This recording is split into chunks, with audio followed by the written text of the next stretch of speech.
Hello guys, আজকে আমি আপনাদেরকে দেখাবো এই সুন্দর ফুলটাকে কিভাবে বানিয়েছি। এটা বানানো কিন্তু অনেক সহজ ছিল। সো চলো দেখা যাক। তো আমাদের প্রথমেই একটা উল লাগবে এবং আমি এখানে গোলাপি উলটা ইউজ করতেছি। আপনারা যে কোনো উল ইউজ করতে পারেন, তবে আই রেকমেন্ড যে একটা নরম উল ইউজ করেন।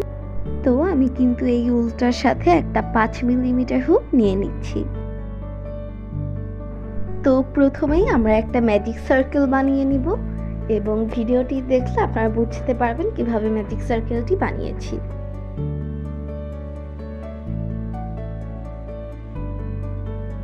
আপনাদের যদি প্রথমবার ম্যাজিক সার্কেলটা করতে কষ্ট হয়, একটুও ভয় পাবেন না।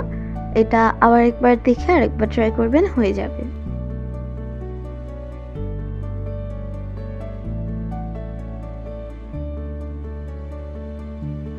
এই যে